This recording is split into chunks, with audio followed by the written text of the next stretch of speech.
All right, folks, I have a confession to make. It's been some 12, 13 days since my last video. I am woefully behind on providing updates, and that's totally on me. Things have been super busy, and it is what it is. But today is Tuesday, May 23rd, and it's time for the $1 million portfolio update. Like I said, I'm about a week late on this, but honestly, there hasn't been much changes. But I figured that I should still do one and talk a little bit about the debt ceiling limit as well, since that question has come up recently among my friends on some of the Reddit subs that I'm a part of and other groups that I'm part of. It seems to be driving the conversation for all things financially related. So I'll go into that a bit as well. But for now, let's jump right into the portfolio and take a look. So this is as of the close today. The portfolio is actually up some $300 for the day, which is pretty amazing given what's going on in the market at large. A reason for that is that I have this massive, large cash position that's just sitting out there. So if you recall from last month, I had my QQQ position called away from me, and the intention was to buy it back at the end of the month, end of April. End of the month passed and it went, and I didn't do it. I should have just done it the day it was called away, but c'est la vie, it is what it is. But because I was waiting, the momentum just made me want to stay in cash, and there's a variety of reasons for it, and I'll get into it in the second part of this video. But the primary one is that interest rates are much higher. So on my cash balance, I'm getting like 4.6%. So it's not like it's nothing. And there are worries about the debt ceiling, like I said, I'll get into. But when you look at this, basically I have a very small amount of QQQ, and then the rest are in TLT, gold, O, my Realty Income Core, and then the rest is just cash, so SCHO. This is just short-term treasuries. Like I said, it's earning about 4.5, 4.6%. So it's just sitting there. So this is the state of the portfolio. I'm down about 8% from my starting balance, so still in the red. 2022 was just rough. I mean, this is one of those things where if you start with a certain amount, and let's say your portfolio drops 50%, in order for you to even get back to where you started, if that was the case, you needed to make 100% gain. So there was a big drop due to 2022. And the portfolio has gone up and has done nicely this year, but it still hasn't recovered. When we get back to that $1 million mark, I'll pop a champagne or something and celebrate. But this is the state of portfolio. My future plan, I will move back in, but what I'm going to do is I'm going to just wait until this debt ceiling plays out and then make my move.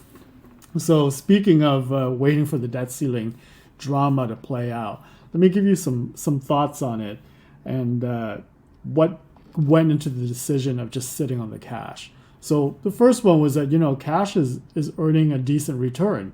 If you're going to get 4.5%, that's essentially risk-free. That's not bad. The question is whether or not that's going to beat inflation, and that's a different set of questions. But it's not getting zero return. So there's some positive returns on that. So that helped contributed towards my decision to just sit out for a little bit. The second reason is that 2023 is the second time that we've come close to going over the cliff, and there's a non-zero chance this time around that we may go over that cliff for a variety of reasons. And some of those are that I think we are politically more fractured today than 12 years ago. I think that's clear if you pay attention to the news. There are members of Congress that I truly feel do not understand how the economy at large work, whether or not they have these philosophical differences on spending, which you can debate. And, I think that both parties have spent a lot in recent years. It's not just Democrats, but it's also Republicans. If you talk about the Trump administration, they would say, well, they were fighting a pandemic. Yes, they were. But even without the pandemic, there was a lot of spend that was there, and we had no problems passing the debt ceiling then. But so there's that. Everybody's spending more, so that is a real problem. But I think that is a separate debate from whether or not we should raise the debt ceiling to pay for debt that was already agreed to by previous Congresses. So that's my thought on that, on broad strokes. But why I think today is more dangerous than in 2011 is that I think some of these members, they're playing for the camera, and they don't really have an understanding of how bad it can be if we were to default, even partially on some of our obligations. Even if we choose to pay, say, Treasury interest, right? But we don't pay our military or our Medicare or Social Security, that's going to have an effect. We've been downgraded once by the rating agency, and it may very well happen again. So as of today, we're 8 days away from the X date, the so-called X date, where we're going to run out of cash, and Treasury is going to have to do something to figure out, what are they going to pay with whatever they have left or coming in, and then how to make up for the rest. There is a big cash infusion on the 15th of June that should help if there is no deal. But once the cash comes in, you're kind of paying all of your back bills that you've deferred. So we're going to run into this problem again. So what do I think will happen? I have no idea. I just looked at the news and heard that the negotiators are saying that they are still very far apart, right? And this is as of 5:15 p.m. Pacific. So there's not much time left. This weekend is Memorial Day. I'm sure that Congress does not want to be working. They may have to, but there's just not a lot of time. So who knows what's going to happen? But even if they were to strike some kind of deal, my fear is that it's going to be a short-term deal that takes us to early next year, April, May, June, somewhere around there. The reason for that is that one side is thinking that this is the middle of the campaign season, and it's a good issue for them, right? So they want to push it to that timing, which again doesn't really solve any of our problems, right? We need to get this resolved. And then going back to 2011, heading into the showdown, the markets went down 5%. But even after an agreement was reached, it went down another 11%. And from the peak to the trough, I think we were down some 19% or something like that. Almost bear market. We didn't get there, but almost. What this tells me is that even if we have some kind of an agreement, it doesn't necessarily mean that there won't be more pain down the road as things play out and unwind. We may have another downgrade of our credit worthiness, especially if this is going to be kicked, halfway down the road for the near future to do this all over again. So, lots of uncertainty, but let's see what happens after June, and I'll probably move back in.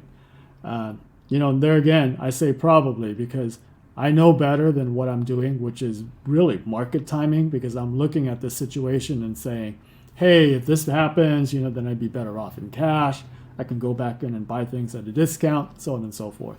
But bottom line, that is market timing.